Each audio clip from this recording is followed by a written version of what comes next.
Welcome to an excerpt from Jihad and the West, Black Flag over Babylon by Mark Selinsky, with a foreword by Sebastian Gorka.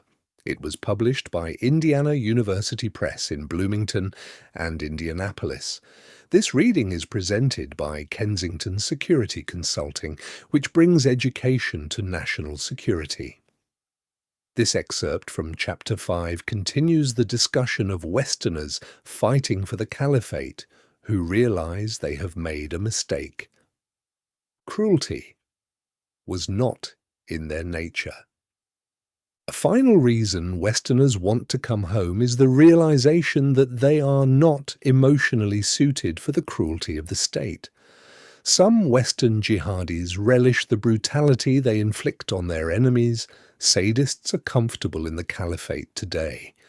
But many people cannot witness this cruelty without becoming traumatized. The reality of war is not what they expected.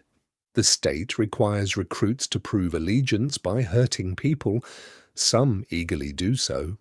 One Caliphate supporter was prepared to kill humans by slitting the throats of rabbits. Later, he would stab to death a French police officer and his wife in Paris in the summer of 2016. Many recruits realized that killing people would be too difficult. In the words of one recruit, they told us, "When you capture someone, you will behead them. But as for me, I have never even beheaded a chicken. It is not easy. I can't do that." A New Yorker who joined and then left the state in 2016 warned his fellow Americans to avoid the worst decision he ever made. "I did see severed heads placed on spiked poles. I just blocked them out." Some beheadings are shown on the Caliphate-produced snuff films with names such as Harvest of the Apostates. Sadism has its own dark humor in the Islamic State. A deserter described a prank at a water well in a small town called Hute.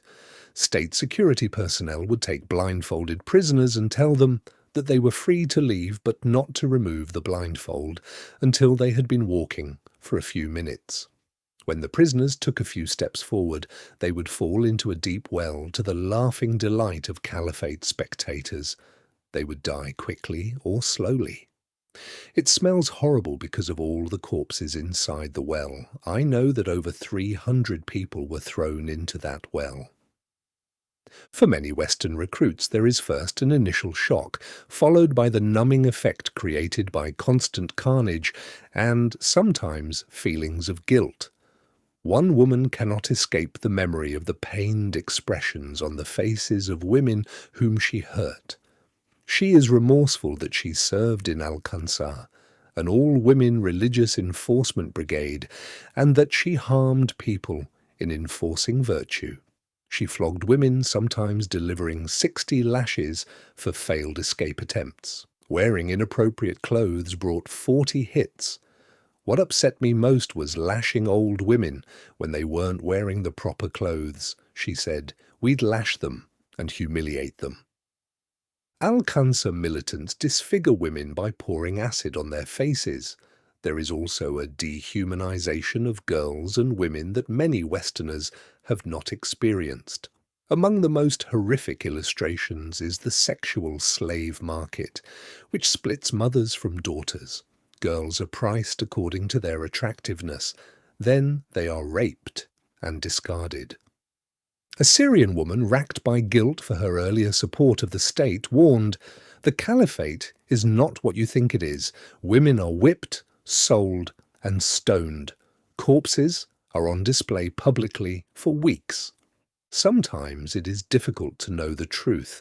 Those who are arrested upon return have every incentive to downplay their militancy and emphasize their compassion. A 25-year-old German joined the Caliphate and then slipped back into Germany, where he was betrayed to the police. He confessed his service for the state, but said that he never took the oath of loyalty and that he only fired a single round in combat, which was aimed at an empty building. German prosecutors could not prove that he had hurt anyone in the Middle East. Had he done so, it is not likely that he would have volunteered the information and risked a stiffer prison sentence. Some Westerners escaped the Caliphate. One British escapee explained from hiding in Turkey that she feared for her life every day. She was convinced that the state is tracking her down as a traitor. I am a young girl.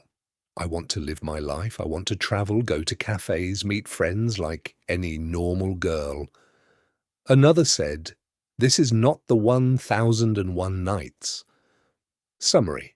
Psychological and social drivers will continue to attract and repel Westerners. Those who are sadistic or driven to kill non-Muslims will find ample opportunities to do so in the Caliphate.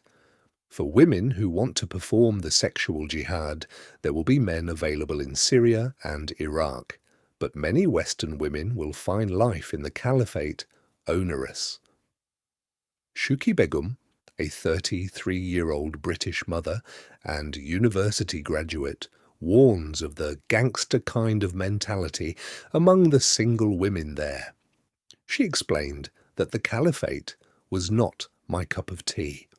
By summer 2016, the state responded to the Western flight by burying defectors alive, burning them to death, shooting them, or being macabrely creative with their killing skills.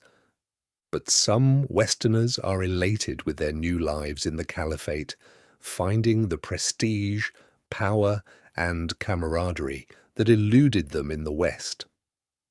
In Raqqa, a young woman phoned her European mother, who was weeping at the other end of the line, and said that she had not travelled to Syria just to return to Europe. She was at home in the Caliphate and there to stay. This concludes the readings from Chapter 5 of Jihad and the West, Black Flag Over Babylon by Mark Selinsky, published by Pen and Sword.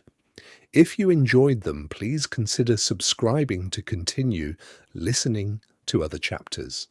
The book is available online or at major bookstores worldwide. Also, Dr. Selinsky's latest book, Cauldron of Terror, Hamas, Israel and the World, will be available for purchase in early spring 2026. This reading does not represent the official position of any agency or individual within the United States government.